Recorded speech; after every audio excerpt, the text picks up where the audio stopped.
और इस बीच बड़ी खबर आ रही है, अमेरिकी सैनिकों पर ईरान की बड़ी कार्रवाई सामने आई। ईरान के कई यूएस मरीन सैनिकों को पकड़ लिया गया है।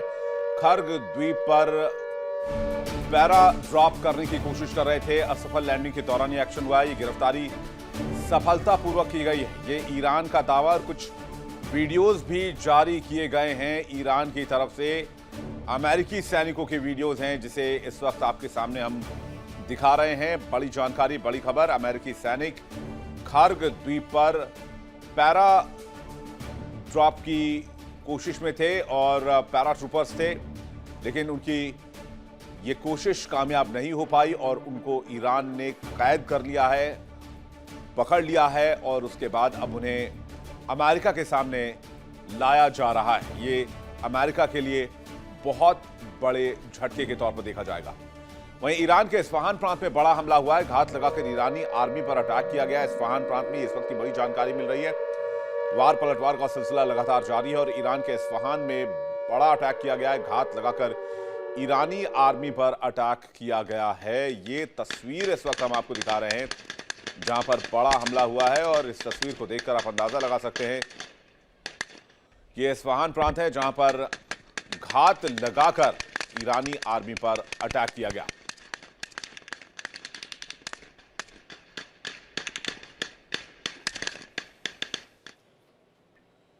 मिडिल ईस्ट की लड़ाई उस मुकाम पर है जहां से वापसी का कोई रास्ता नहीं है। इजराइल ने ईरान के कलेजे पर वार किया, अराक और यज़्द के परमाणु केंद्रों को निशाना बनाया। लेकिन कहानी यही खत्म नहीं होती। सऊदी अरब के अल खर्ज में अमेरिकी विमान बेड़े को भारी नुकसान पहुंचाया गया है। दूसरी तरफ कच्चा तेल $111 पर बैरल के पार चला गया है। दुनिया की कमर टूट रही है। ट्रंप कह रहे हैं उन्हें ईरान से गिफ्ट मिला है, लेकिन IRGC गार्ड्स कह रहे हैं कि आंख के बदले सिर्फ आंख नहीं, अब पूरा चेहरा बिगाड़ दिया जाएगा।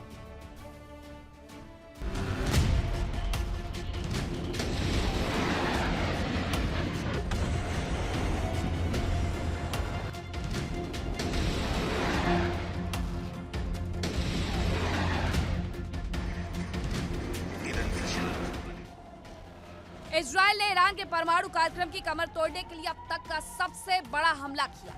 अराक स्थित शहीद खोंदाव हेवी वाटर कॉम्प्लेक्स और यज़्द प्रांत के अरकदान एलोकेक संयंत्र पर इजरायली बम बरसे। इजराइल का दावा है कि यहाँ परमाणु बम बनाने का कच्चा माल तैयार होता था। हालांकि राहत की बात यह है कि रेडिएशन का खतरा नहीं है, लेकिन ईरान के एरोस्पेस कमांडर मजीद मूसवी ने साफ कर दिया है कि अब जवाब बेहद खौफनाक होगा।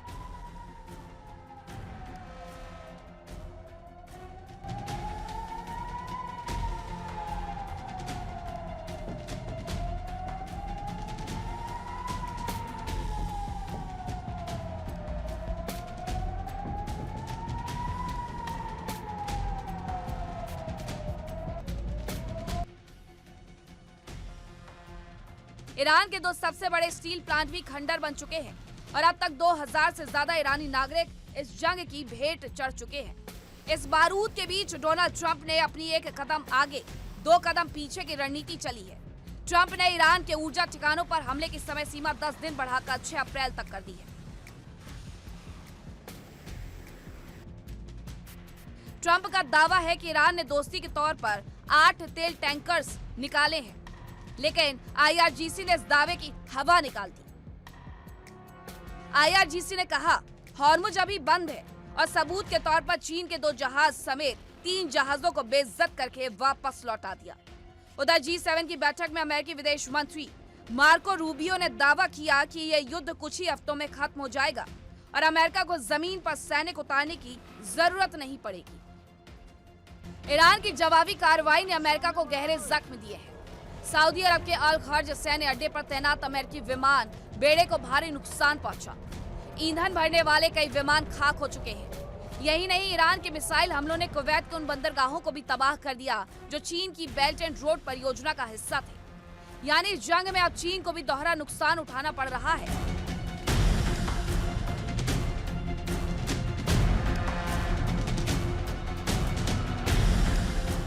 मिडिल ईस्ट के आसमान में ईरान की 84वीं लहर की मिसाइलें अब तबाही का नया नाम बन चुकी हैं। लेबनान में 1100 मौतें, ईरान में 2000 से ज्यादा मौतें और 1,80,000 लोग बेघर। आंकड़े बता रहे हैं कि ये सिर्फ सैन्य संघर्ष नहीं बल्कि मानवीय त्रासदी बन चुका है। ट्रंप की 6 अप्रैल की डेडलाइन करीब है, लेकिन जमीन पर इजराइल के हमले रुकने का नाम नहीं ले रहे। क्या मार्को रूबियो का कुछ हफ्तों में अंत वाला दावा सच होगा या ये जंग पूरी दुनिया को लील जाएगी? एक और बड़ी खबर आ रही है। ईरान के केश्म द्वीप के पास बड़ा एक्शन हुआ है। मालवाहक जहाज में भीषण आग लग गई है। होर्मुज पार करते वक्त ईरान ने हमला किया है, मालवाहक जहाज को निशाना बनाया है। ईरान का दावा है कि यह मालवाहक जहाज बिना परमिशन के इस इलाके को पार करने की कोशिश कर रहा था। और समंदर कैसे जल रहा है यह तस्वीर आप देख सकते हैं। इसे ही कहते हैं पानी में आग लगा देना। ईरान ने पानी में आग लगा दिया है और होर्मुज स्ट्रेट जल रहा है। कोई भी जहाज जो इस इलाके से निकलेगा उसका यही हाल होगा, ईरान ने साफ तौर पर कह दिया है। इस तस्वीर को देखकर अंदाजा लगाइए इस जहाज को किस तरह से निशाना बनाया गया और पूरा जहाज धू धू करके जलता हुआ नजर आ रहा है।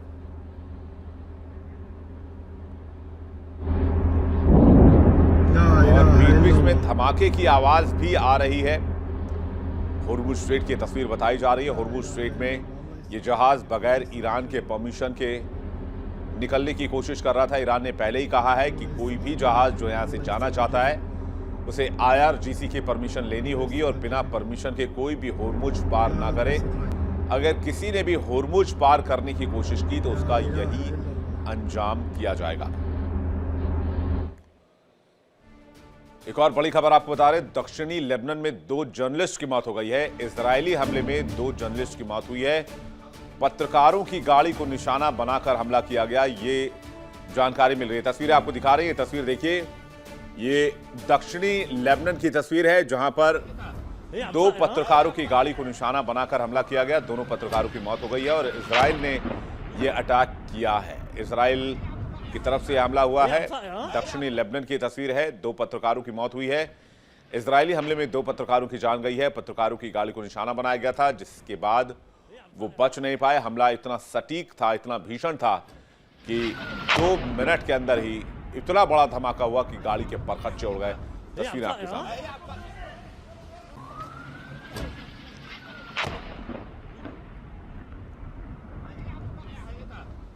तस्वीरें आपको दिखाते हैं।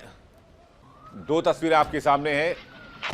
एक इजराइल के ड्रोन की तस्वीर, इजराइल के ड्रोन की तस्वीर जिसे इस विजुअल को कैप्चर किया गया और जिससे इस गाड़ी को निशाना बनाया गया।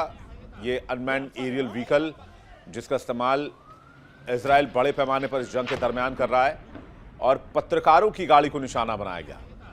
एक जो मोबाइल फोन में रिकॉर्ड हुई तस्वीर जो जमीन से आप स्पष्ट तौर पर देख सकते हैं, धमाके की आवाज, धमाके की तस्वीर। और दूसरी तस्वीर आप देख रहे हैं, इजरायली ड्रोन ने जो फुटेज कैप्चर किया है हमले के बाद, उसकी तस्वीर आपके स्क्रीन पर है। 2 तस्वीरें आपके सामने हैं। लेकिन ईरान जंग शुरू होने के बाद से डोनाल्ड ट्रंप की मुसीबतें कम नहीं हुई, बढ़ती ही गई।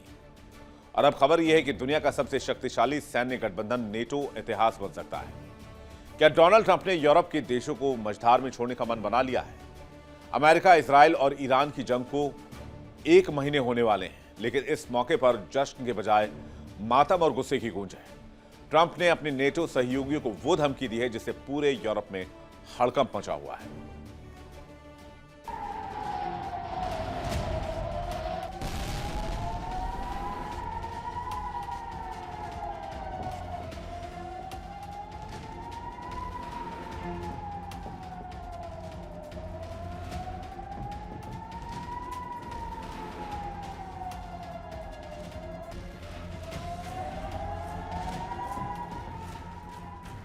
अमेरिका और इजराइल की ईरान से जंग अब 1 महीने की दहलीज पार कर चुकी है, लेकिन इस युद्ध ने वॉशिंगटन और यूरोप के बीच की दरार को एक खाई बना दिया है। ट्रंप का गुस्सा फूट पड़ा। ट्रंप ने यूरोपीय देशों को चेतावनी देते हुए कहा कि अगर वे इस युद्ध में अमेरिका को सैन्य और भौतिक सहायता नहीं देते तो अमेरिका भी गठबंधन की रक्षा प्रतिबद्धताओं को निभाने के लिए बाध्य नहीं है। ट्रंप इस बात से आग बबूला है कि जब अमेरिका मिडिल ईस्ट में ईरान के खिलाफ लोहा ले रहा है, तब नेटो के यूरोपीय सदस्य देश मदद करने से पीछे हट रहे हैं।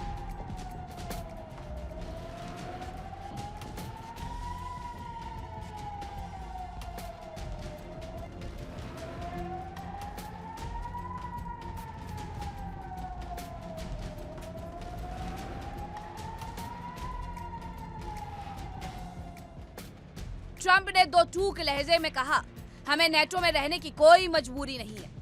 ट्रंप की इस धमकी ने नेटो के उस बुनियादी नियम पर सवाल खड़े कर दिए हैं जैसे म्यूचुअल डिफेंस प्रावधान कहा जाता है, यानी एक पर हमला सब पर हमला।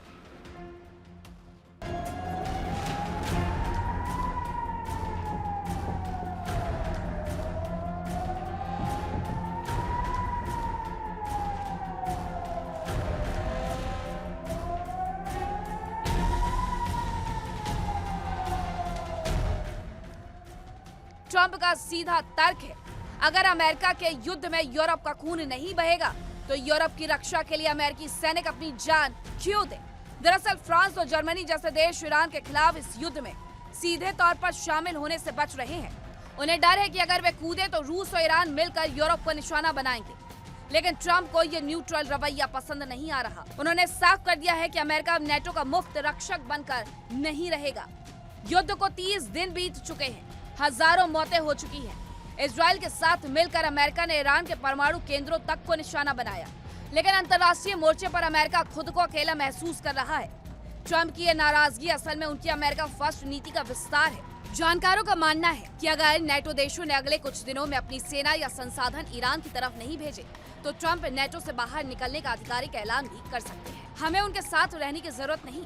ट्रंप के ये 7 शब्द दुनिया का नक्शा बदल सकते हैं। अगर अमेरिका नेटो से पीछे हटा तो पुतिन के लिए यूरोप का दरवाजा खुल जाएगा और ईरान का हौसला भी बढ़ जाएगा। क्या ये 2026 की सबसे बड़ी कूटनीतिक तबाही है? क्या नेटो देश ट्रंप के दबाव में आकर ईरान युद्ध में कूदेंगे? अगले कुछ घंटे ग्लोबल पॉलिटिक्स के लिए निर्णायक होने वाले हैं। ईरान के लूजर वाले बयान पर डोनाल्ड ट्रंप ने पलटवार किया है। बड़ी खबर आ रही है। उन्होंने कहा है कि मैं लूजर्स के साथ समय बिताता हूं। लूजर्स के साथ समय बिताने में अच्छा लगता है। मुझे सफल लोग नापसंद हैं। सफल लोगों की कहानियां सुननी पड़ती हैं। मेरी सफलता की कहानी सुनने वाले लोग ही मुझे पसंद हैं। ये डोनाल्ड ट्रंप ने कहा है। आपको बता दें, ईरान ने डोनाल्ड ट्रंप को लूजर बताया था और कहा था कि वो जंग हार चुके हैं। उसके बाद डोनाल्ड ट्रंप ने पलटवार किया। उन्होंने कहा है कि मैं लूजर्स के साथ समय बिताना पसंद करता हूं। लूजर्स के साथ समय बिताना अच्छा लगता है। मुझे सफल लोग नापसंद हैं क्योंकि सफल लोगों की कहानियां सुननी पड़ती हैं और मेरी सफलता की कहानी सुनने वाले लोग ही मुझे पसंद है। लेकिन इस बीच खबर है कि इजराइल और अमेरिका के बीच सब कुछ ठीक नहीं चल रहा है। तो क्या पर्दे के पीछे एक ऐसी जंग छिड़ गई है जो हमास और ईरान की जंग से ज्यादा खतरनाक है? खबर है कि अमेरिकी उपराष्ट्रपति जेडी वांस ने इजरायली पीएम बेंजामिन नेतन्याहू को फोन कर जमकर लताड़ लगा दी। वेंस का आरोप है कि बीबी ने ईरान में तख्ता पलट का झूठा ख्वाब दिखाकर ट्रंप प्रशासन को गुमराह किया। कैसे एक फोन कॉल ने तेल अवीव से लेकर वॉशिंगटन तक हड़कंप मचा दिया, आइए देखते हैं।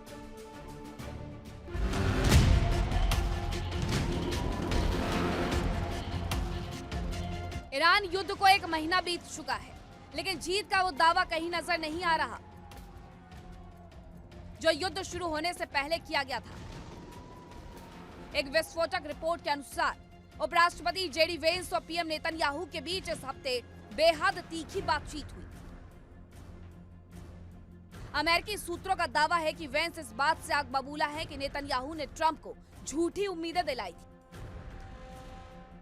यकीन दिलाया गया था कि ईरान में सत्ता परिवर्तन यानी रिजीम चेंज बहुत आसान होगा, लेकिन हकीकत यह है कि 1 महीने बाद भी ईरान का किला ढहा नहीं है। वेंस ने 2 टूक कह दिया कि इन अति उत्साही दावों ने अमेरिका को मुश्किल में डाल दिया है। मामला सिर्फ दावों तक सीमित नहीं है।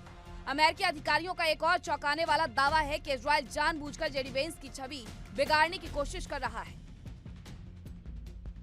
इजराइल के कुछ कट्टरपंथी अधिकारी मानते हैं कि वेंस ईरान के प्रति उतने सख्त नहीं जितना उन्हें होना चाहिए। दरअसल वेंस इस वक्त जेरेड कुशनर और स्टीव विटकॉफ के साथ मिलकर शांति वार्ता का रास्ता ढूंढ रहे हैं, जबकि नेतन्याहू इस युद्ध को और लंबा खींचना चाहते हैं। वेंस के सलाहकारों को शक है कि इजरायली लॉबी उन्हें दरकिनार करने की साजिश रच रही है। हालांकि इजरायल ने इन दावों को सिरे से खारिज कर दिया है, लेकिन धुआं वहीं उठता है जहां आग लगी। जानकारों का मानना है कि अगर ट्रंप और नेतन्याहू के बीच ये फूट गहरी हुई तो इसका सबसे बड़ा फायदा ईरान को होगा। अगर अमेरिका ने हाथ पीछे खींचे या सैन्य सहायता में कटौती की तो ईरान इजराइल पर कहर बनकर टूट पड़ेगा। युद्ध अभी कुछ हफ्तों तक चलने के आसार हैं, लेकिन गठबंधन के भीतर का ये कोल्ड वॉर इजराइल की सैन्य क्षमता पर भारी पड़ सकता है। क्या नेतन्याहू अपनी साख बचाने के चक्कर में इजराइल की सुरक्षा को खतरे में डाल रहे हैं? वेंस की फटकार ने यह साफ कर दिया है कि अमेरिका अब बीवी के हर दावे पर आंख मूंद कर यकीन नहीं करेगा। दोस्ती अपनी जगह और युद्ध की हकीकत अपनी जगह। जेडी वेंस का यह सख्त रवैया इजराइल के लिए खतरे की घंटी है। अगर वॉशिंगटन ने तेहरान में तख्ता पलट की उम्मीद छोड़ दी तो नेतन्याहू के पास प्लान बी क्या है? ये मतभेद ईरान को महायुद्ध का विजेता बना देंगे। ये सवाल अब पूरी दुनिया को डरा रहा है।